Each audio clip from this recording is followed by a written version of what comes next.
Haron nga mahibalo ka sa imuhang umalabot. Kung dili sa diha nga magbasa ka sa libros pinadayan, you will know unsa ang hitabo sa malabot.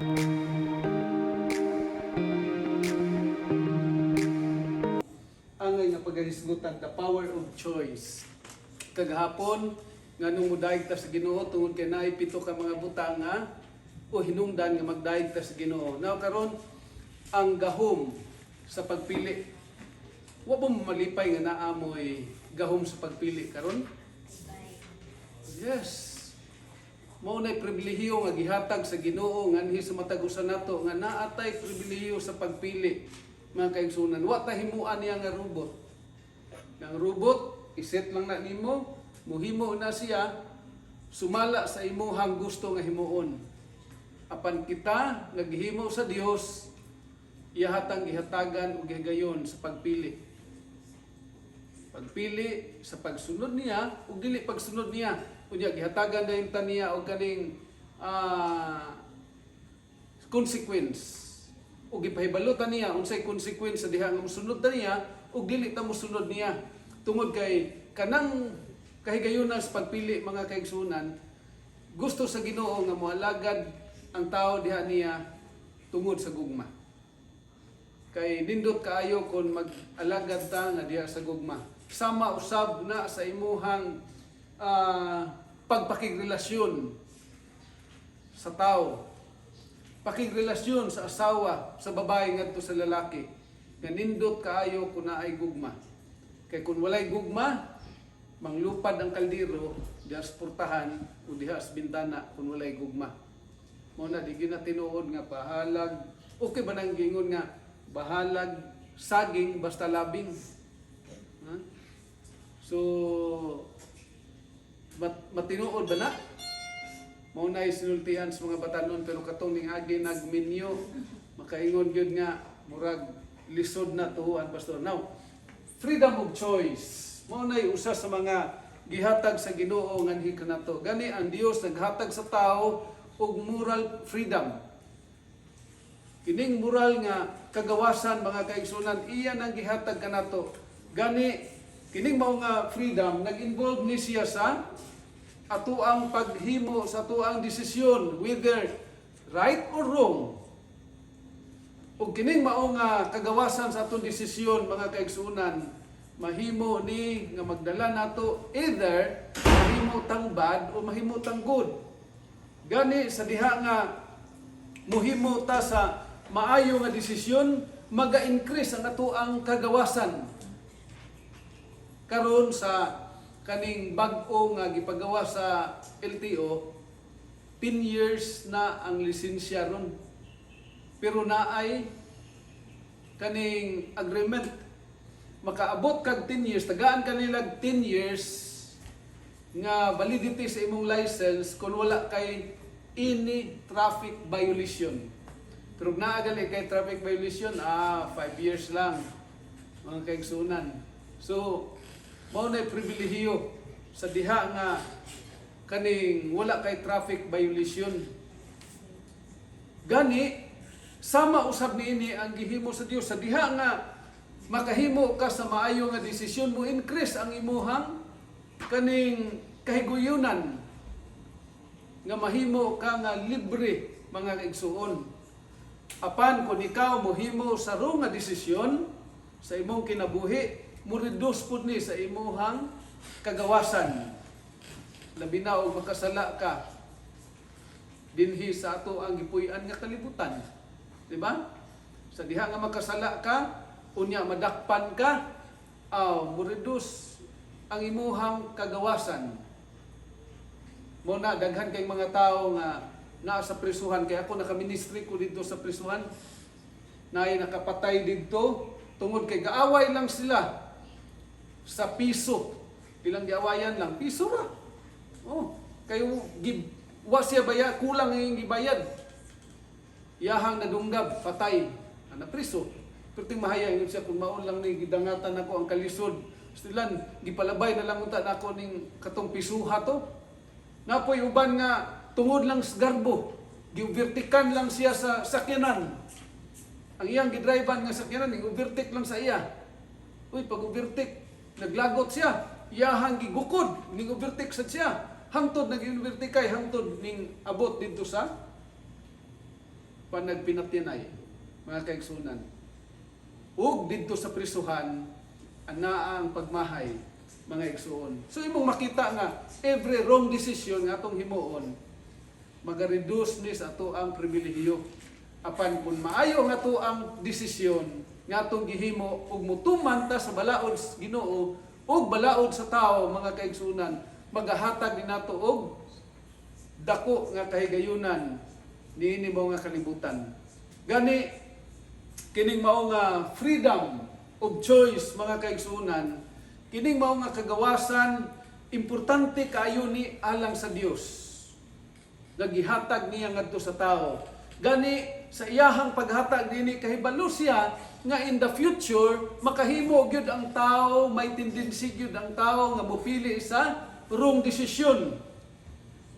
Apan kining mao nga wrong desisyon nga himuon niya sa tao, siya na sayod gani nga mo resulta ni og sakripisyo ug kamatayon sa iyang anak nga mao si Jesus Christ. Kung ikaw kaha ginikanan,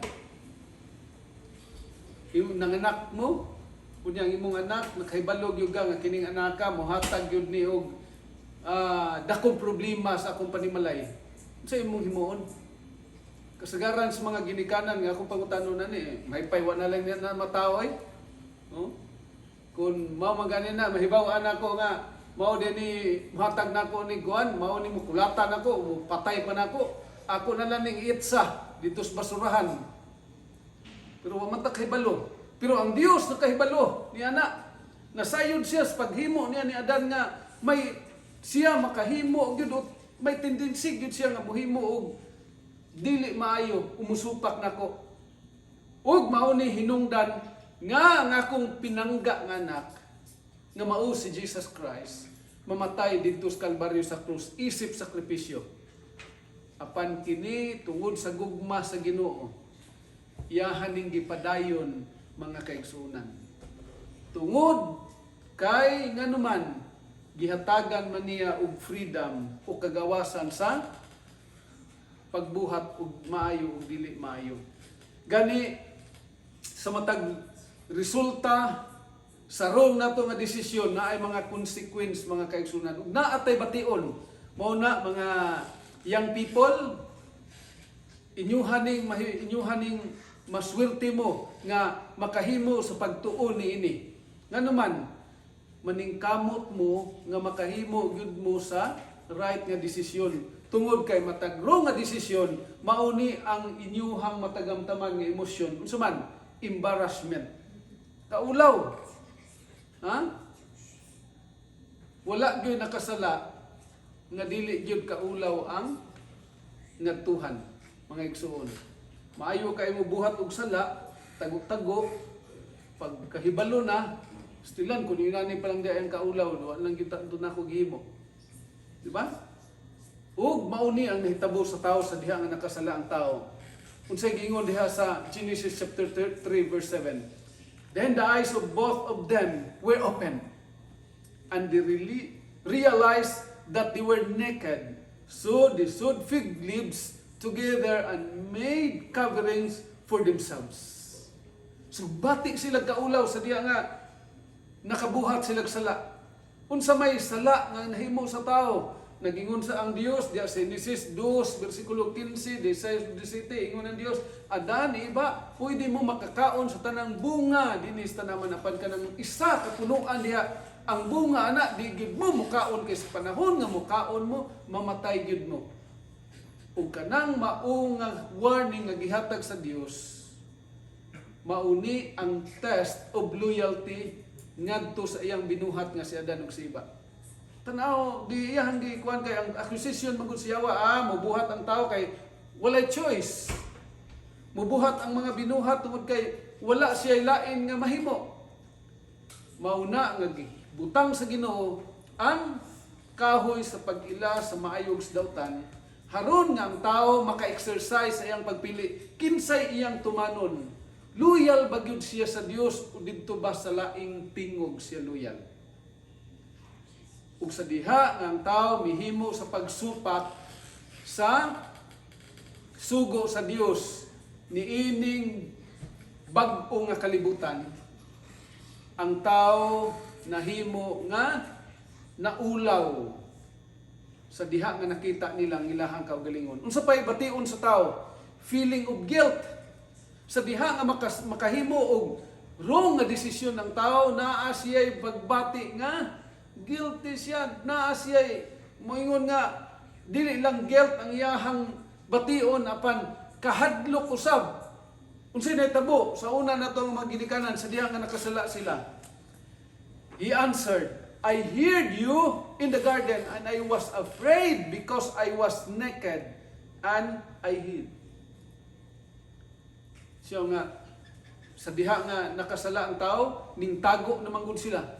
Pagtago nila, ang Dios dayon, ilang nadunggan nga galakaw sa kabuntagon, sa iyos kabuntagon. Ug, nagtawag nga to kanila, Adan, iba, asa man mo? Si Adan ug si Iba ning tago. Ug sa diha nga ning tago sila, ang Dios nagkaduol ngadto silang gitaguan. Kay balo biya ang Ginoo kun asa sila ning tago. Kay ug nakahibalo pud ang Ginoo nga nakasala sila. Sa diha nga makasala ang tao, mutago gyud na sa iyang nasad-an. Apan ang nakanindot sa Dios, ang Dios gay mangita sa tao nga nakasala, mga kaigsunan. Ug siya ang nangita sa tao, ug sa diha nga gipangita sa Dios ang tao, gibati og kahadlok. Ug sa diha nga duol na gyud kay Ginoo, makita naman gyud mi ani, ingon dayon ang tao, nadungga namo this garden, nadungga namo nga padulong ka. Nya kani hintago man mo? Tago mi kay nahadlok mi. Kay hubo man gud mi. Ingon ang Ginoo, kinsa nagsulti ninyo nga hubo mo? Ning kaon day mo sa kahoy sa pag-ila sa mayog sa dautan. Ang rason dayon sa lalaki kay si Adan may gipangutana una. Kay magulang man ginay pangutanon, di ba? So may mong himo, siya kini manggong babae mong himo. Ingon po dayon ng Ginoo, uy babae, ano yung kaon man ka? Ang bitin manggod Ginoo, giyaha kong gitintal ba nga lami kuno kay kaunon. Oh. So ang resulta di ay sa wrong nato nga desisyon, bation gyud nato ang kahadlok. Mao na nga atong iampos Ginoo nga dili ta makahimo sa pagbuhat og kaulaw o buhat og sala kay bation gyud nato ang kaulaw. Then unsa pa? Trying to accept oneself from guilt. Saman, i-blame dayon niya ang iyahang kaugalingon. Kasagaran yun sa tao sa dihang masipyat siya desisyon niya. Iyahang i-blame ang iyahang yung kauban. Ako, biktima ko ana. Nga sa diha nga makahimo o gani kong sala, wrong na desisyon, mo tabon dayon sa imong kaugalingon, sumangil ngadto sa imong kauban, mga kaigsunan. Di na lang yun ang kunon ba? No, in verse 12 and 13, then man said, the woman you put here with me, she gave me some fruit from the trees, and I ate it. Then the Lord said to the woman, what is you have done? The woman said, the serpent deceived me, and I ate. Kini manggong kuan Ginoo. Inyong nakita dinhi unsay resulta sa wrong nga desisyon? Manumangil na, di na lang digid mo angkon. Ang Dios naghimo niining mao nga pagpangutana ni Adan ug ni Iba. Nga unta si Adan ug si Iba muangkon nga sila nakasala. Muangkon nga sila nakasala ug moingon sila, Lord, pasaylo ami. And sabi ninyo, kung gihimo lang unta ni Adan ug ni Iba, di gyud unta maingunani ang kalibutan. Yan naman, ang Dios andam mo pasaylo sa atong mga sala. Unsay tungod kay mao na iyahang karakter, mapinasayloon nga Dios. Unsay iyang gingon sa 1 John 1:9, if we confess our sin, kung isugid nato ang mga sala, siya kasaligan nga mapasaylo sa tanan nato nga mga kalapasan. But the point here is that ang resulta sa wrong nga choices mao gining tulo ka mga bahin, mga kaigsunan.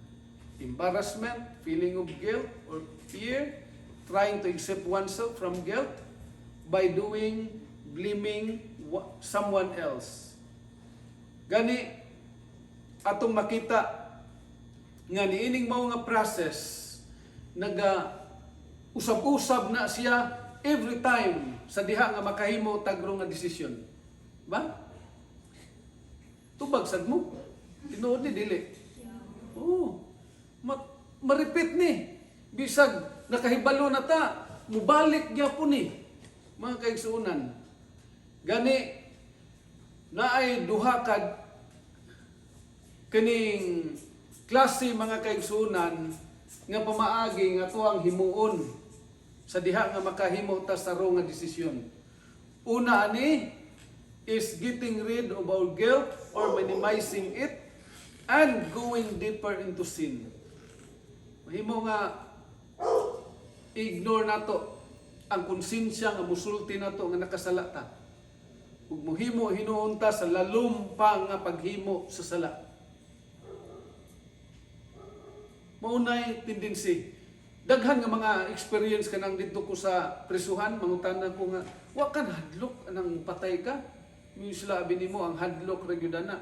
Kaisa, kaduha, katulo, upat, kalima. Sobra nagali ana, di nakabati og hadlok, mura lang kang nagpatay og ilaga. Sa diha nga mopatay ka.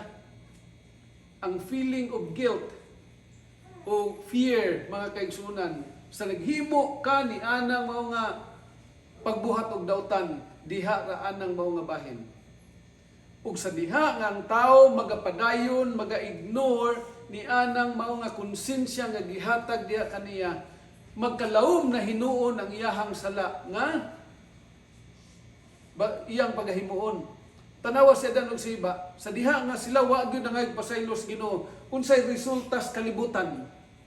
Nagkalawom ang sala nga gihimo sa tao ug mauna ang hitabo karon sa una nga pamaagi o resulta, mga kaigsunan. Ug ang ikaduha niini kaning pag-admit sa imong responsibility nga nakahimo gyud ka sa wrong nga desisyon nga imong gihimo. Ug sa diha nga bation nimo nga nakasala ka, ang kuno nimo nga imuhang nang sala tungod sa imuhang sayop nga desisyon, mga kaigsunan, mangayo dayon kag kapasayloan sa Ginoo ang Dios magatabang nimo nga sa sunod nimo nga desisyon ikaw mahimo nga maga-improve pa diha kaniya. Muna, mga kaigsunan, ang pagkanindot sa Dios sa diha nga moduol ta niya. Sa diha nga napakyas ka, human ka naka alagad nga dos Ginoo, balik. Duol kang Ginoo Hesus kay siya mohimo sa pagtabang kanimo ug mahimo pa kang lig-on diha kaniya. Gani ang mga example sa mga nagapili, mga kaigsunan, ato ang makita nga naagyoy free will ang tao. Di gyud ingon nga ang tao gihimos Ginoo nga mao gid ang iyang himuon o wala siya kagawasan. Everything we do is our responsibility. Gani sa mga example sa mga tao nga nagpili diha sa balang kasulatan ug sa ilang mga kinaiya atong tan-awon. Kinsa man ning una nga akong example ninyo, si Gideon. Ang kinabuhi ni Gideon diha mabasa na siya sa Judges o sa Maghukom chapter 7 ug chapter 8. Unsa may gihimo ni Gideon anang panahona? Ang nahimo ni Gideon, ang iyahang pagpili mao ang pagdawat sa tawag sa Ginoo diha niya. Nga naman, unsa man din nahitabo sa Israel, aning panahona, ang Israel gidaog-daog sa mga Midianhon. Nagtanom sila, ang muharvest ang ilang kontra. Nagbalay sila, ang mupuyo ang ilang kontra. Pero paita ang ilang kinabuhi, to the point nga nagpuyo na lang sila ngadto sa mga langob. Tago sila. ug sila nagampo ug si Gideon gitawag sa Ginoo nga magahimo sa pagluwas sa iyang mga katawhan gikan sa pagkaulipon sa Midian. Ug anang higayuna sa diha nga ning responses tawag sa Ginoo, napildi niya ang mga Midianhon, mga kaigsuonan, with only 300 army. 300 lang.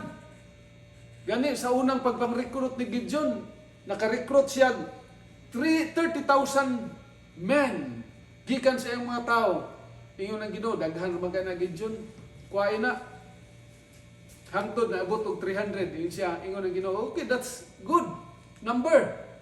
Kay mas maayo ning gamay ra, haron inyuhang mabati nga ang gubat dili inyuha ug ang kadaugan dili inyuha. Ako ang nagpakig-away sa inyuhang mga kaaway. Mga kaigsuonan, atong hinumduman usab kini nga sa diha nga modawat tas Ginoo, kung atong bation nga atong pagpakig-away ni ining atong mga kulayhon, sigurado gyud tang mapildi. Apan kung atong itugyan ngadto sa Ginoo, kita mahimong magbadaugon ug atong ma-praise, atong madaig ang Ginoo dinhi sa ato ang kinabuhi. Apan nihimo pud biyag desisyon si Gideon nga dili maayo. So may iyahang kuan, bisan pa sa iyahang maayo nga desisyon, gidawat niya ang pagtawag sa Ginoo. Pero kinis Gideon, human sa ilang kadaugan, naghimo siya og ifod of gold. Ang iyang paghimo ani as a memorial sa ilahang kadaugan ngadto sa Ginoo. But the people of Israel, mga kaigsuonan, nihimo sa pagsimba na hinuon ngadto sa ifod nga gihimo ni Gideon, ug mauni ang obstacle sa ilahang kinabuhi, mga kaigsuonan. Nga nahimo na unta silang naharuhay sa ilahang panginabuhi, wa na sila kaaway, naa na sila kalinaw, apaning balik sila sa pagsimba, mga igsuon, ngadto sa binuhat, dili ang magbubuhat. Gusto man gud sa Dios, mga kaigsuonan, nga musimba gyud ta sa mga sa nagbuhat, dili ang gibuhat. Muna moingon ta nga, kini akong gihimo, dagway man punis Ginoo. Okay ra ni simbahon kay dagway man is Ginoo. Mga igsoon, klaro gyud ang iyang gingon, dili ka magbuhat og larawan ug dili pug ka magsimba ni anang binuhat ka mga butang anything. Tungod kay gusto sa Dios nga siya lang gyud ang simbahon ug mao ni sipyat nga gihimo ni Gideon usab. So imong ma-appreciate dinhi nga naa gyud free will ang tao. Kay kung wala pa'y free will ang tao, matarong ra gyud iyahang mahimo tanan, di na maghimo og dili maayo ning mga tawhanang nga giilas Ginoo nga iyahang mga katawhan nga mao ang nasod sa Israel, especially to Gideon. Kinsa pang example nga ako ang mahatag ninyo, si King Solomon. Makita ni ang iyahang kaagi sa unang hari 3 ug sa 11. Unsa may gihimo aning mao nga hari? Kini si Solomon, usa ni siya kabatan-on, anak ni David, ug siya ang gidihog ingon nga hari sa Israel. Unya pertig yun kadako sa iyang gingharian nga gibilin siya nga mahan. Unya gipadamgo siya, gipapili siya. Solomon, ingon ang Ginoo, sa may mong pilion, kadungganan, taas nga kinabuhi, ang bulawan, unsa may imong pilion ani? Abi ninyo, unsa gipili ni Solomon? Insa Ginoo. Tagay lang kog kaalam Ginoo sa pag-manage niining imong mga katawhan kay grabe kadako kining mao nga mga katawhan Ginoo. Kung wa ko'y kaalam sa paghimo, pagdumala nila, useless kining tanan nga mga butang. Og ang Ginoo nalipay sa desisyon nga gihimo ni Solomon. Og si Solomon nahimo nga known o ilado dili lamang sa ato ang panahon ron, apan sa iyahang kapanahunan nga ang tanan nga mga tao gusto moadto sa Israel tungod kay tan-aw ni Solomon. Magdala sila og mga gasa, mga kaigsuonan, ug gusto maminaw sa mga pulong ni Solomon. Ug naangko niya ang kalinaw sa iyahang gingharian ug wala gyud ni bisan kinsa nga mitindog nagpakig-away ni Solomon tungod kay sila nasayod ngang Dios kauban niya ug naa ang kaalam ni Solomon. Kabalo ba mo unsa ang una nga testing ni Solomon nga nagid say kaalam? Nay duha ka babae. Kining mao nga mga babae na sila tagsa-tagsa ka mga anak. Dungan-dungan siguro silang anak or one day lang ang result o gap or dungan gyud silang anak. Usa ra silang kwarto. Sa usa ka gabi ana nakamata kining usa ka babae. Babae numero 1 pagmata niya, uy, iya hamang na datugan ang iyang anak. Ang ilong na datugan ang ilong ba? Wa ka ginawa. Namatay. Pagtan-aw niya patay na iyahang anak.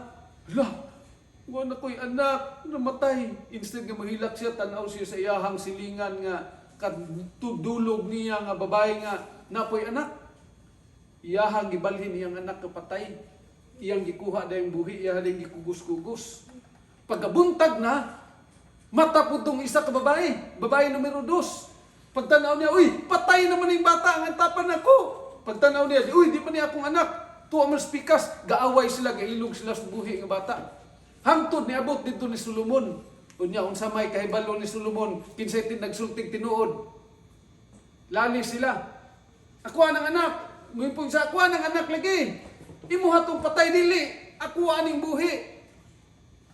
Ang gihimo ni Solomon sa paghusay, kuha siya espada. Sa nagunit siya espada, ingon dayon siya, okay, naglalis mo maning bata, isa ka buhok, pikason ko ni, tunga mo. Ang tinuod nga mama, miingon, King, ayaw nagpatya yung taon, King. Di ko gusto nga mamatay ng bata, King. Iyaha na lang na. Ang isa pod, nga dili mo tinuod nga hinan siya, sige, patya, King. Patya, harang magtunga ni. Ingon dayon si Solomon, sa pagkatinuod ang inahanan ni katong babae nga naluoy sa bata. Ug nahingangha ang tanan nga mga tao sa Israel sa kaalam ni Solomon, mga kaigsuonan. So, ang iyang judgment ug mauna ang gihatag sa Ginoo ngadto kaniya sumala sa iyang gipangayo tungod na sa freedom of choice, mga kaigsuonan. Apan si Solomon biya napakyas biya. Bisan sa iyang kaalam, si Solomon nagminyo ngadto sa mga pagan nga mga babae. Ug tungod ni anang iyahang pagpili, mga kaigsuonan, siya nahimo nga nagsimba usab kauban siyang mga asawa nga nagsimba ngadto sa mga Dios. Ug ang resulta na ang iyang nasod na pikas ngadto sa duha. Isa sa Huda ug isa sa Israel, mga kaigsuonan. Natunga. Pero dili gyud nga ingon nga tunga, duha ka tribo ang sa Juda, napulo ka tribo ang sa Israel. Ug nawala ngadto kang Solomon, wala na sunod sa iyang mga kabataan ang iyahang gingharian tungod sa iyahang pagsupak ngadto sa Dios, mga kaigsuonan. Now atong makita kung wala pay freedom of choice ang tao, simpre dili makabuhat si Solomon og dili maayo. Puros maayo ra gyud kay naagud siya kaalam. But because of that freedom, mga kaigsuonan, nahimo nga nasipyat si Solomon. Kinsa pa? Si Jehoshaphat. Makita ni sa 2 Chronicles chapter 18 and 20. Gani unsa yang gihimo? He asked God for help before the battle. Ngayon siya, Lord, tabangi ko aning akong mga kontrapertig yung daghana kay Ginoo. Unya wa na mi pagkaon kay gilibutan mi sa ako ang mga kontra. Ingon ang Ginoo, gilang kay imo man kong gitawag, naginulsol man ka ug nagpatabang ka nako, giakseptar nimo nga wa kay mahimo, ako'y makig-away ana nila. Ug siya nahimong nagmadaugon gikan sa ilang kaaway. Apan bisan pa niana, hingpili gyapon siya sa pagpakig-alay ngadto sa Israel ug ngadto sa hari nga si Ahab. Ug sa diha nga nakig-away siya siyang kaaway, hapit gyud namatay si Jehoshaphat, mga kaigsuonan. Ngano? It is because the freedom of choice. Kinsa pa? Si Peter in the New Testament. Makita ni sa Luke 5 and 22. sa may gihimo nga maayo nga pagpili ni Peter. Mga igsoon, gibiyaan niya ang tanan ug mingsunod siya kan Jesus Christ. Ug ang resulta sa iyahang pagbiya sa tanan, siya nahimong usa sa mga 12 ka mga apostoles sa Ginoo. Apan siya napakyas biya, mga kaigsunan, tungod lagi sa freedom of choice. Sa iyahang gihimo, ingon ang sa diha nga didto anang panahon na huybis tung sa gabi si Jesus Christ nagampo tungod kay nasayod siya nga pagka-gabi ni ana, dakpon siya, unya pagkaugma niya na sa Bernes, ilansang siya sa cross, unya terrible kaayo. Nakita na gud niya nga ludan siya, katong iyang gipang-ayo, bugal-bugalan siya, katong iyang ginapakaon, singgitan siya, bunalan siya. Iyahan ang nakita. Ining terrible kaayo nga pagpakaulaw kaniya, mga kaigsunan. Ug ang Dios, si Jesus Christ nagampo. Ang iyang mga apostoles, kaubanan ni Pedro, gignan niya Pedro, matapod Pedro, pagampo mo, para dili mo tintal siyawa, kaya nangayo, ug yun ang yawa nga, itugyan ka.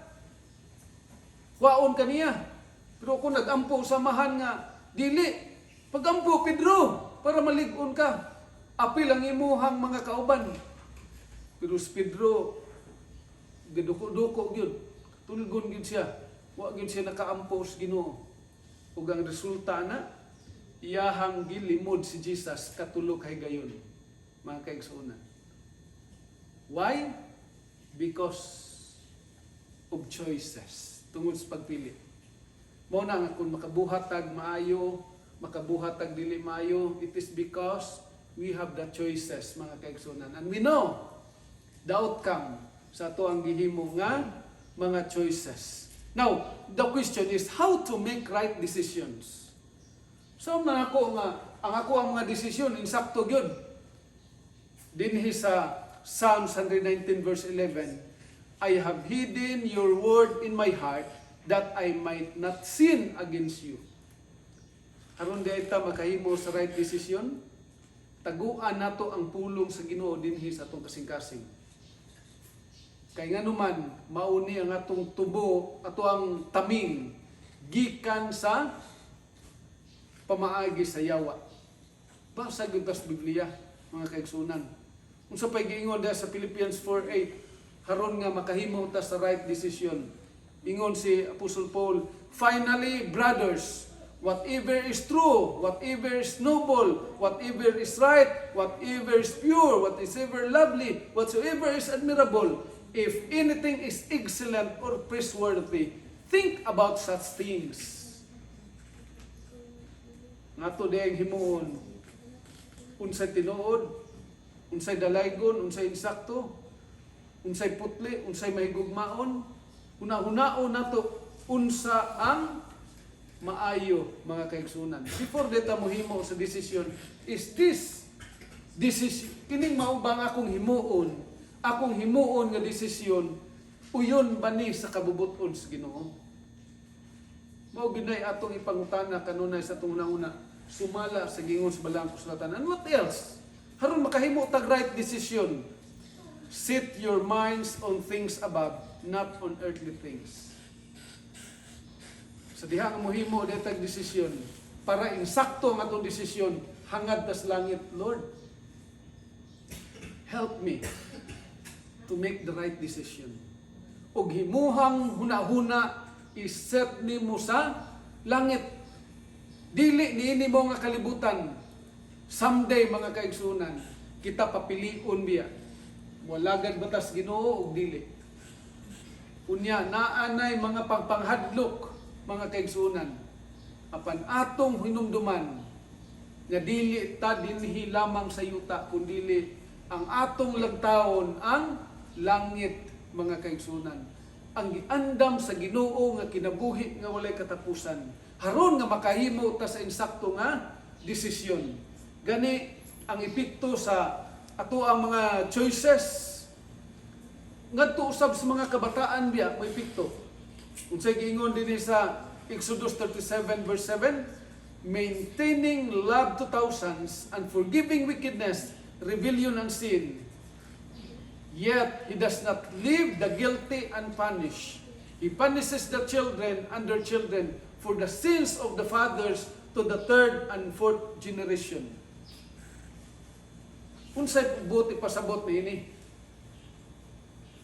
Ang alagad sa Ginoo, Ellen White, nagingon siya, God did not mean in His threatening that children would be compelled to suffer for their parents' sins, but that the example of the parents would be imitated by their children.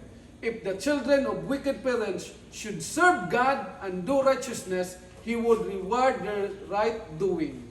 But the effect of the sinful life of the parents are often inherited by the children. So unsa di kaayo no? Ang bot di pasabot ni ining mga teksto nga gingon sa Exodus, sa diha ang ginikanan magbuhat og dili maayo, simpre ang mga bata pod ma-influensya sa dili maayo nga gibuhat sa iyang ginikanan. Mao na giingon dinhi ngadto pa sa second, third generation to fourth generation tungod kay kining mao nga mga bata nga na-influensya sa iyang mga ginikanan, muhimo sila sa dili maayo sa mga desisyon sumala sa ilang nakita silang mga ginikanan. Muna nga, grasya ra gyud sa Ginoo kung naay pagkausab nato mga kaigsunan. Ako ang ginikanan, mga sugarol gyud. Gani sa gamay pa ko naagi ako ang pagkasugarol, mga kaigsunan. Manok ako ang hilig nga kaning kuan. Atimanon ug isabong. Una nga, pero ang nakakuan lang nako kay sa una ang pangita nako nga makakita kog kwarta kini ra bang manglampas dito sa bukid ba. Grabe na kong lampas unya ako nang isugal. Stilan pila ra man ka oras mahurot man maginuktok day ko stilan. Kapuyan no isa ka adlaw na kong nilampasan. Puting nang luto ang akong kamot unya isa ra ka oras pipilder ako nahurot. Ang uban waragi oras. Pilde hurot ingko nga paita ni. Pero bisan mo na nahitabo to, maka tungod lagi nga wa pa ka dias Ginoo, muhimo gyapon ka. Mapilder gyapon mga kaigsunan. Pansalamat sa Ginoo nga kana siya nahimo nga nakaplagan nato ang Ginoo, kini siya nahimo nga nausab sa ato ang tagsa-tagsa ka mga kinabuhi mga kaigsunan. So good if ingon ana ang mga bahin sa ato ang kinabuhi mga igsoon. Gani effect of our choices on other people. Bisan gali sa uban ng mga tao, na-effect ang ato ang mga pagpili. Tungod kay sa mga choice nga atong himuon, di gyud kalikayan positive ug negative. Ang mga tao nga naa sa atong palibot mutan-aw gyud mga kaigsuonan, di ba? Ako sa diha nga against magyud ako mga ginikanan nga diha gyud ko sa mudawat ko sa Santos nga Bautismo sa Seventh Adventist. Join ko sa church. Mga igsuon matud pa nila kaning